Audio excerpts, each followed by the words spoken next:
পৌষের হাড় কাঁপানো শীতে জনজীবনের ছন্দপতন, কুয়াশার সাথে উত্তরের হিমেল হাওয়ায় সারা দেশে জেঁকে বসেছে শীত। প্রায় এক সপ্তাহ ধরে দুপুরে পর্যন্ত দেখা মিলছে না সূর্যের।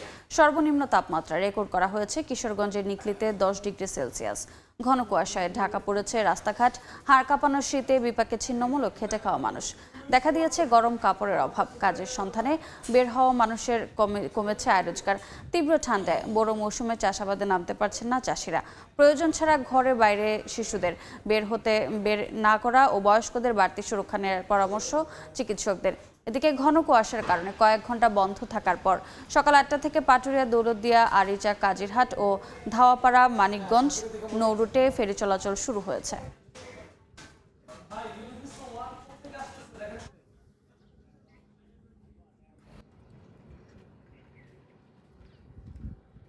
প্রচন্ড শীত, কুয়াশায় দাঁড়ানো যাচ্ছে না। শীতের জ্বালায় সবাই কাঁপুনি হয়ে গেছে। মানুষেরও খুব অভাব তৈরি গেল, এই শীতের কাজ কাম হচ্ছে না গরিব মানুষের। মেডিকেলের সামনে রোগীরাও রুম থেকে বার হইতে পারতেছে না। বাচ্চা নিউমোনিয়া হয়ে গেছে, এখন একটু সুস্থ আছে, এখনো কাজ কমে নাই।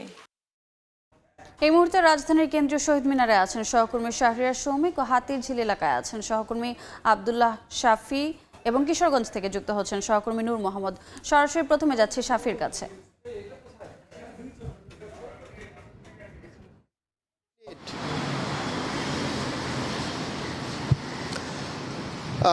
রাজধানীতে শীতের পরিস্থিতি আসলে খুবই বিপজ্জনক পর্যায়ে না পৌঁছলেও প্রচণ্ড শীত যে এইটা বোঝা যাচ্ছে, কারণ রাজধানীতে যখন আমরা বের হয়েছি সকাল থেকে, রাজধানীতে আজকে যে সরকারি সপ্তাহের কর্মদিবসের দ্বিতীয় দিন, এই দিনটাতে দেখা যাচ্ছে সাধারণত প্রচুর মানুষ রাস্তায় বের হয় এবং ঠিক এখন যে সময়টা বাজে 10টা 20 প্রচুর মানুষ হচ্ছে রাস্তায় বের হয়, কিন্তু আমরা কিন্তু সকাল থেকেই দেখছি যে খুব বেশি মানুষ রাস্তায় বের হচ্ছেন না, অর্থাৎ তারা খুব বেশি প্রয়োজনীয় বা অফিস আদালতে যাচ্ছেন গাড়িঘোড়ায়, তারা নিম্ন আয়ের মানুষ যারা আছেন তারা একেবারেই বের হচ্ছেন না এবং তাদের খুব প্রচণ্ড রকম কষ্ট হচ্ছে। আজকের ওয়েদার যে আপডেটটা আমরা দেখতে পাচ্ছি যে এখন ঠিক এই মুহূর্তে আছে 7 ডিগ্রি সেলসিয়াস তাপমাত্রা এবং এইটা হচ্ছে ধীরে ধীরে বাড়তে পারে এবং 2টা-3টা নাগাদ সেটা 21, 22, 23 ডিগ্রি পর্যন্ত যেতে পারে এবং তারপর আবার ফল করবে সেই তাপমাত্রা এবং সেটা একবারে ফল করতে করতে সকাল নাগাদ আবার 13 ডিগ্রি সেলসিয়াস আবার নেমে আসতে পারে। অর্থাৎ আগামী 3-4 দিন এই পরিস্থিতি কিন্তু অব্যাহত থাকবে এবং কুয়াশাও কিন্তু এই শীতের সাথে সাথে কুয়াশা আছে। আবহাওয়া ওয়েবসাইট দেখাচ্ছে যে হচ্ছে রৌদ্রোজ্জ্বল আকাশ, কিন্তু আসলে সকাল থেকেই কিংবা গত কয়েকদিন ধরেই কিন্তু রাজধানীর আকাশে খুব বেশি রৌদ্র দেখা যায়নি। বিকেলের দিকে কিছুটা দেখা যায়, রৌদ্রের মুখ দেখা যায়, কিন্তু আজকে সকালে একেবারেই রৌদ্রের ঝিলিক পর্যন্ত দেখা যায়নি এবং প্রচণ্ড রকম ক্লাউডি আকাশ, একবারে মেঘাচ্ছন্ন আকাশ মনে হচ্ছে। আবার মাঝে মাঝে কখনো কখনো মনে হচ্ছে যে রাজধানীর আকাশে বৃষ্টিপাত না, কিন্তু বৃষ্টির মতো কিছু একটা পানি পড়ছে হাতে বা শরীরে, স্ক্রিনের মধ্যে সেটা অনুভূত হচ্ছে। তো এখন হচ্ছে পরিস্থিতি, লোকজন টুকটাক আসা শুরু করেছে এবং মানুষ হচ্ছে রাস্তাঘাটে খুব কম দেখা যাচ্ছে এবং যাদেরকেও দেখা যাচ্ছে তারা হচ্ছে একেবারে খুব শীতের যত দূর প্রোটেকশন নেওয়া উচিত না নিলেই নয় তারা, এবং যার যেটা সামর্থ্য অনুযায়ী তারা সেই প্রস্তুতি প্রোটেকশন নিচ্ছেন এবং এই শীতের মধ্যে সবচেয়ে বেশি কষ্ট কিন্তু হচ্ছে বৃদ্ধ এবং শিশুদের, এবং হাসপাতালেও কিন্তু বেশ ভিড় দেখা যাচ্ছে এই শীতের নানান রকমের। তো রাজধানীর পরিস্থিতি ছিল এই মুহূর্তে আমাদের সঙ্গে কিশোরগঞ্জ থেকে, যেখানে সবচেয়ে কম তাপমাত্রা আজকে নিকলিতে, সেখান থেকে যুক্ত হচ্ছেন সহকর্মী নূর মোহাম্মদ। আমরা চলে যাচ্ছি সেইখানে।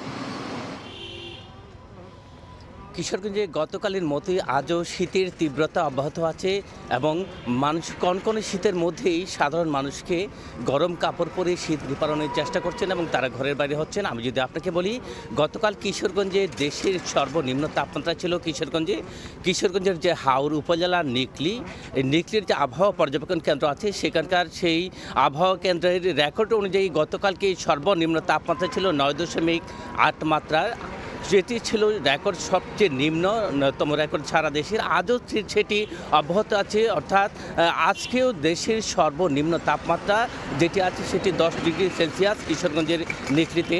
অর্থাৎ তা বলা যায় যে টানা 2 দিন সর্বনিম্ন তাপমাত্রা বিরাজ করছে এই হাওর অধ্যুষিত এই জেলাটিতে।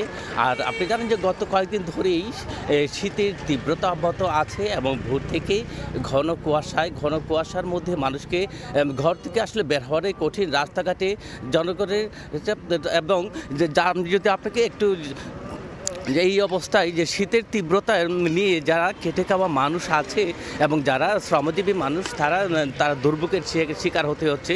বিশেষ করে নারী এবং শিশুদেরকে এই প্রচণ্ড শীতের মধ্যেই নানা কষ্ট পোহাতে হচ্ছে। আমরা খবর নিয়েছিলাম যে কিশোরগঞ্জের যে হাসপাতালগুলোতে খবর নিয়েছিলাম, তারা চিকিৎসকরা বলছেন যে এই প্রচণ্ড ঠান্ডায় শিশু এবং বয়স্ক লোকদের নানা সমস্যা হচ্ছে, হাসপাতালগুলোতে নানা রোগের লোকজন বাড়ছে। সেই সাথে কৃষি বিভাগ বলছে যে যদি এই শীত অব্যাহত থাকে তাহলে ফসলের আরও ক্ষয়ক্ষতি হবে। তবে কিশোরগঞ্জের যে দেশের সর্বনিম্ন তাপমাত্রার মধ্যে জনদুর্ভোগ এবং শীতের সার্বিক পরিস্থিতির আমার কাছে মোটামুটি এই ছিল সবশেষ। সরাসরি যুক্ত ছিলাম কিশোরগঞ্জ এবং রাজধানীর হাতিরঝিলে।